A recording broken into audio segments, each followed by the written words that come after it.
The Winnipeg Jets are currently involved in heated action with the Flames in preseason, but of course, this past weekend, the Jets were certainly busy prepping for this game with a number of big roster moves and a major waiver departure. We'll dive into all of that and some early thoughts on the game on tonight's episode of Locked On Winnipeg Jets.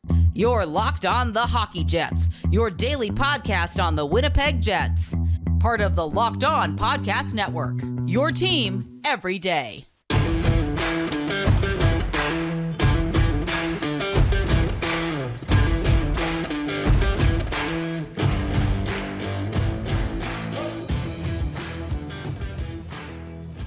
Good evening, Jets fans, and welcome to this episode of Locked On Winnipeg Jets, part of the Locked On Podcast Network, your team every day. I'm your host, Harrison Lee, an avid Winnipeg Jets fan and an online blogger. You can follow me on Twitter at HLLivingLoco and at LO_Winnipeg Jets. As always, thanks for making Locked On Jets your first listen of the day every day. If you like what you're hearing, be sure to like, follow, and subscribe on all of your favorite podcasting platforms and YouTube. Doing so, of course, is always free of charge and ensures you never miss another episode. But more than anything, we just love and appreciate your support. On tonight's episode, like I said, got a number of discussion points to get through tonight. The first being roster moves. Then we'll talk a little bit about Jansen's legacy as a Jet, which, if you're getting a little bit of a spoiler, yes, Yansen Harkins was waived and, in fact, claimed by the Pittsburgh Penguins. So we'll dive into the ramifications of that and what it means for Winnipeg's depth players. And you know what? The Jets are currently facing off against the Calgary Flames. Things are not going super well right now. Obviously, the score line is very high. Last I saw, it was 5-4 Calgary. And some interesting early storylines from this game that are perhaps continuations of things we knew, but maybe some slightly worrying signs if you're thinking about the defense. But before we get into all of that, let's start off with the roster moves over the past couple of days. So the Jets have obviously cut down some of the camp roster. Things are starting to, I would say, narrow down and focus in terms of who's going to be on this team in the beginning of the regular season, who's going to be with the Moose, et cetera, right? Just earlier today, thanks to Morgan Barron and Mark Scheifele being sick, we did have Brad Lambert get recalled from the Moose, and then Dominic Toninato, who was not scheduled to play, got drawn into the lineup. So you have two replacements, both Lambert and Toninato. Obviously, not the biggest replacements for your number one center and a guy who is arguably a very strong middle six player in Barron. So, it could be a bit of a tough game. In the meantime, though, we also saw Elias Salomonsson, Kristian Reichel, and Danny Zhilkin get sent down to the Moose as well. Same, with a couple of other guys. But the biggest thing I think to take away here is that Salomonsson might actually be sticking around in North America. I thought he was going to go back to Skellefteå, but it sounds like Elias might have actually earned something of a roster spot here with the Moose. Based on how he played in the camp with Morrissey, I really can't say I disagree with the decision. You know what? I think he's honestly ready for North American hockey. He looked poised, he looked composed, and sure, he had some turnovers. He had a couple of lost physical battles, all the stuff that you would expect for a young kid who just stepped onto North American ice for the first time over the past couple of weeks.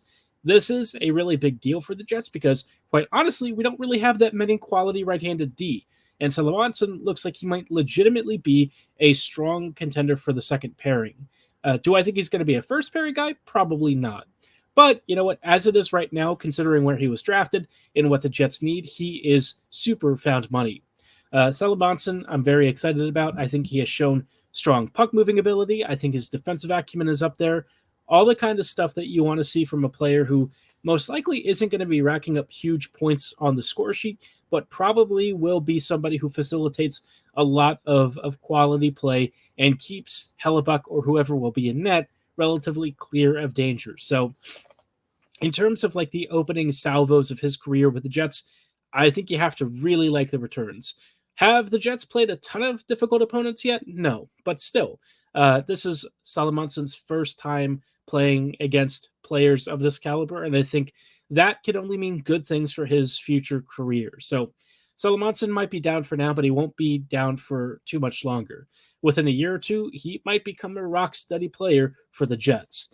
Other than that, I think some of the other disappointments for me were Kristian Reichel not really stealing a spot. I thought that maybe this would be a year that he'd have a big camp and kind of show up and really have an impressive effort. But so far, it just didn't really coalesce into anything super exciting.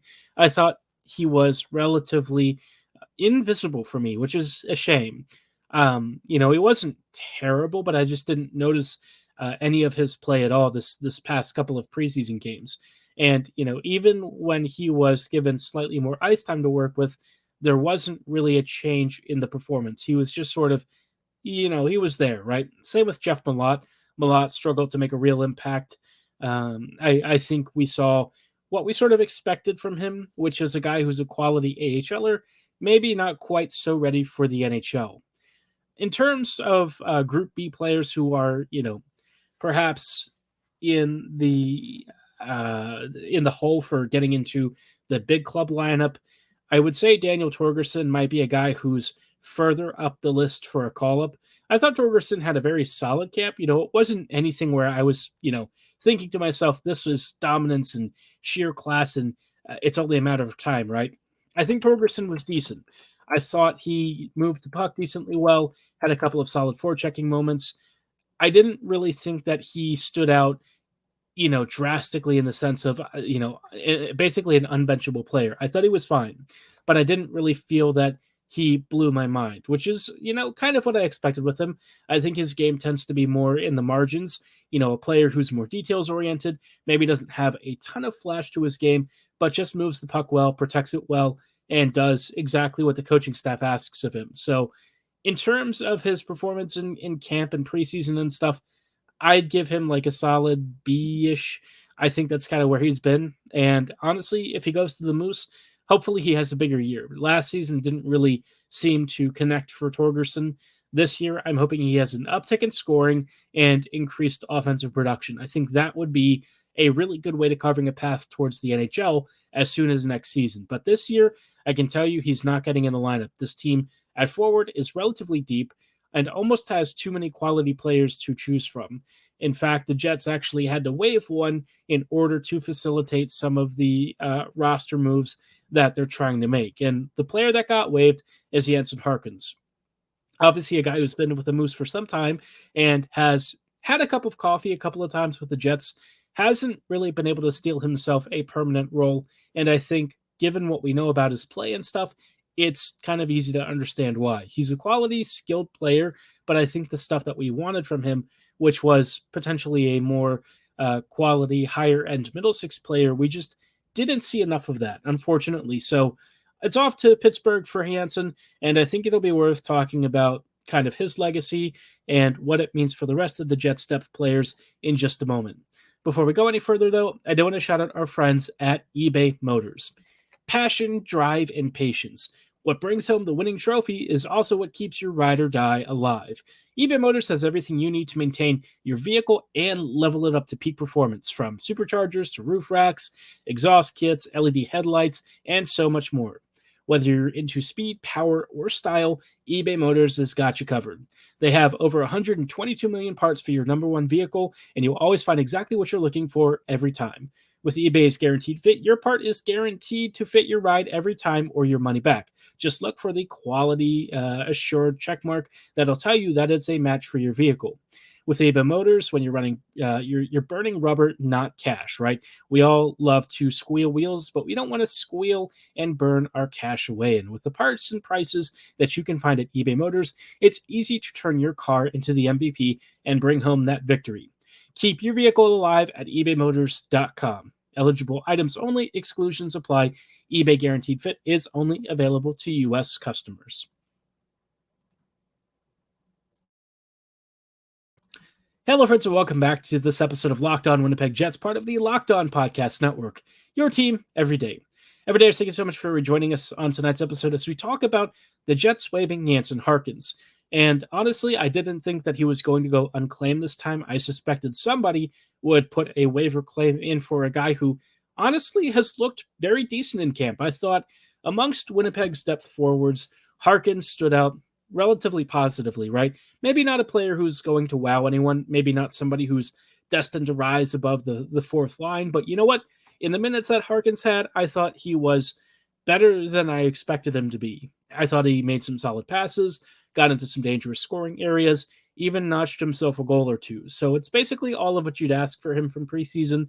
You didn't really think that you were looking for anything crazy here. I wouldn't imagine if you were. You probably were setting yourself up for disappointment. Because like Harkins at this stage of his career is a solid tweener, a guy who is really great in the AHL and hasn't really put two and two together consistently at the NHL level. But for Harkins to go to the Moose is kind of to the Pens is kind of interesting because, you know, I think Jansen has untapped ability. I just don't know how you coach it out of him, right? I don't know how you make it a reality because as it is right now, he has all sorts of tool sets, but they don't come into a package that's consistent and that really delivers high-end results, right? Whether it's spatial awareness or decision-making or something, there's just one piece or another that's really held Jansen back from being a quality middle six to top six player. Because like in terms of finishing and offensive instincts, he's very sharp. Like he knows where to go down low. He can score some great goals,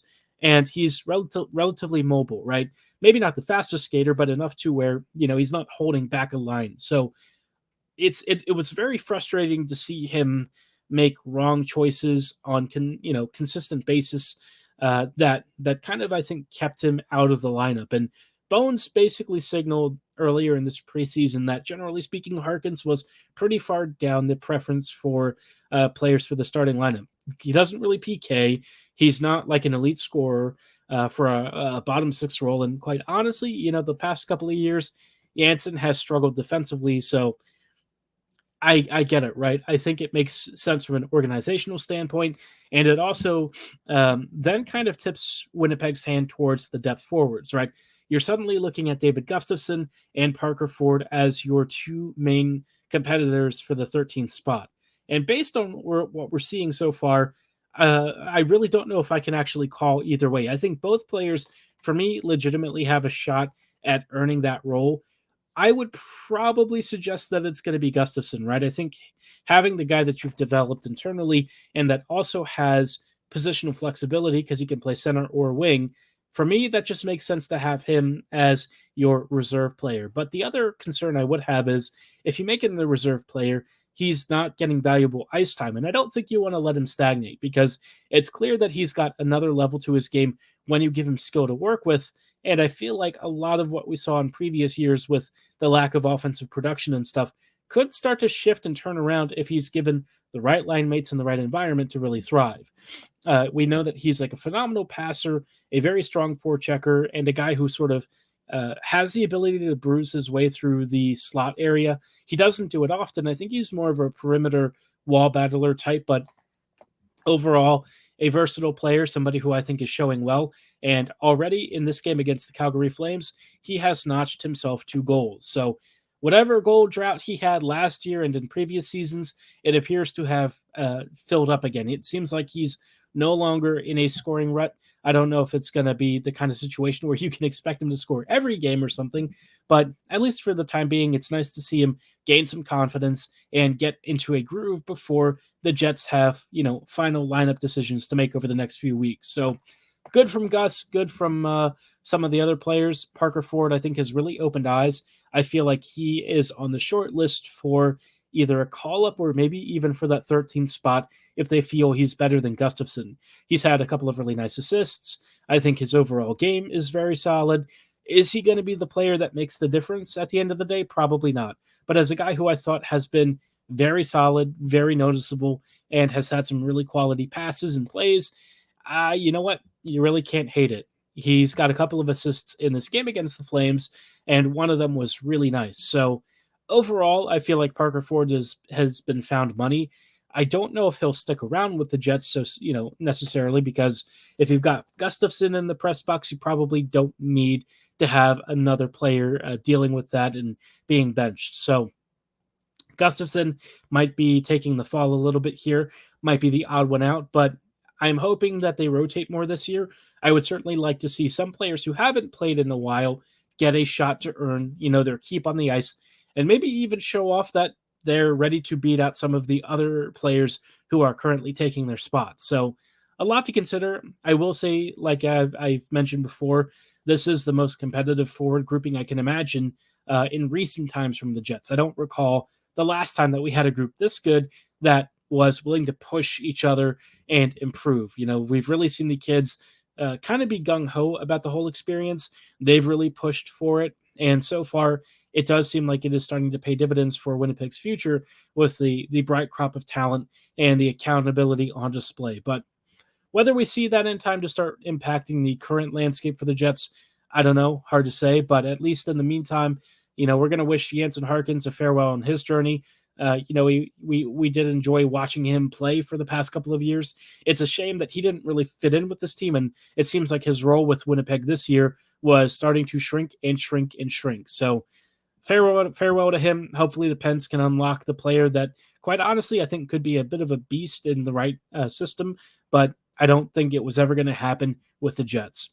Now, obviously the Jets are currently locked in preseason battle with the Calgary Flames. I have a couple of higher level thoughts about this game.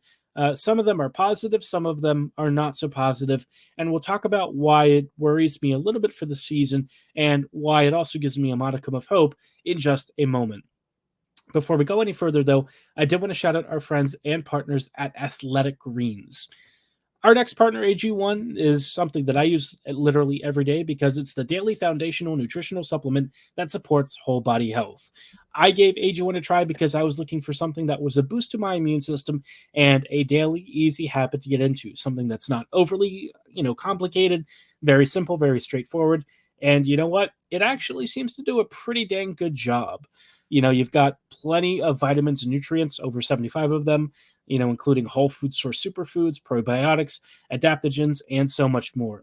It's like drinking a multivitamin, but tastes even better. And you know what? It's actually very affordable, costing less than $3 a glass per day. All you have to do is just scoop one scoop of the AG1 into a cup of water, stir it around, and you are good to go. You really can't go wrong.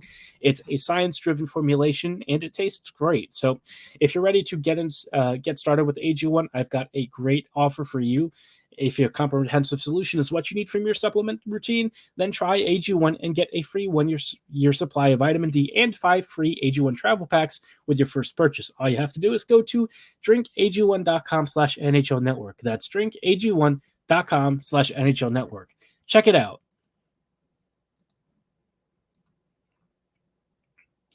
Hello, friends, and welcome back to this closing thoughts on tonight's episode of Locked On Winnipeg Jets, part of the Locked On Podcast Network, your team every day.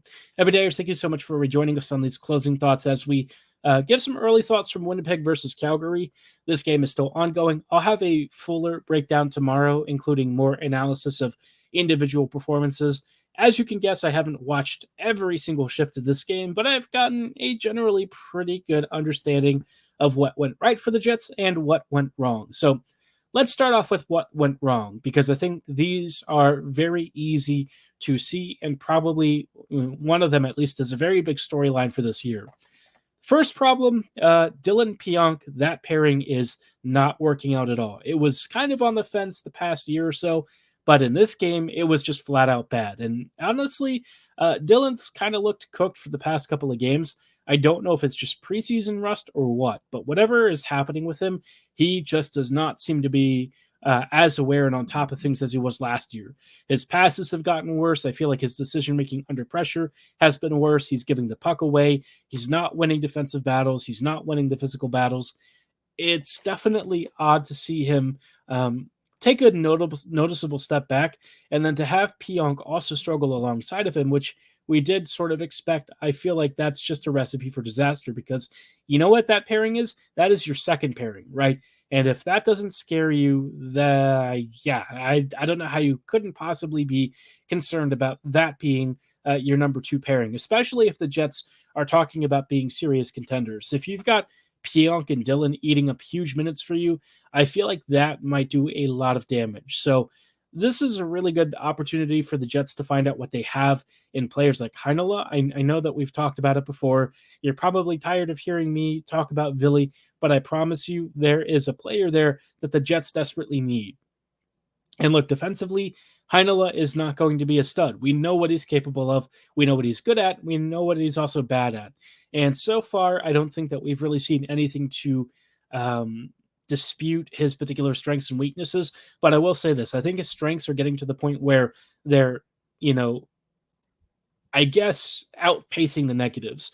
I think his puck movement has been really good. His passing was noticeable. He scored a goal in this game and just generally was very active, very aggressive offensively. All the kind of stuff that you want to see from a young blue liner like Heinola, who, quite frankly, needs to use his feet and his vision and spatial awareness to really make the most of his skill set. When he's in possession, he's a brilliant player, and there's very clearly something good with him going on if the Jets are willing to give him a chance to show it off. But I suppose another thing that is a little bit concerning is also seeing the power play maybe not doing so well. I feel like the special teams has just been mediocre, which again, given the lineups the Jets are putting out there and who they're playing, it's not super surprising. These games are rusty, they're scrappy, and Winnipeg sometimes shows up with a pretty bad roster. So not necessarily as concerned about this, but I will say the power play movement has been okay. It's not really resulting in many shooting opportunities, but I suppose once you get the real talent back into the team as well in your top six, you will see more balance and better scoring chances created with guys like Scheifele back in tow. So get excited for that, I guess. Now I'm going to talk about the positives, right? Because I do think there are some positives, and I don't want to dwell on the crappy side of things forever. One positive is that, Heinola continues to really excel. I think you've gotten the sense of that from some of our earliest conversations, but I really do think if he hasn't earned a spot on this team by now with how he's done in preseason, he's never getting into the Jets, because Winnipeg, quite frankly, should be a little bit embarrassed by how good Heinola has been over a number of the veterans. He has outperformed almost everyone on the blue line, and you know what? I think it's really deserved. I think he would be a great asset for this team. I just hope the Jets make the space for him to really seize that opportunity, because it feels like he's ready for the responsibility and he's ready to elevate his game. Other stuff that I think is worth getting excited about is Ford and Gustafsson doing really well so far. I think this has been a really eye-opening preseason for folks who maybe didn't know what Gustafsson was capable of, but you know what? I always kind of believed he might have some ability to score some goals. Maybe not like 2 goals in, quick succession against Calgary, but certainly enough to where perhaps in the future, if you give him skilled line mates to work with, guys who can actually make use of his big brain plays, you might actually see a higher scoring record for Gustafsson, who has traditionally only been used in a very checking capacity. So stuff to mull over, be excited about, maybe have some trepidation about it. We'll talk more about this game and some particular highlights and maybe some lowlights in greater detail on tomorrow's episode. But for tonight's show, that is all the time that we have. Thanks so much for making us your first listen of the day every day. As always, be sure to like, follow, and subscribe. Have a great night, and go Jets, go.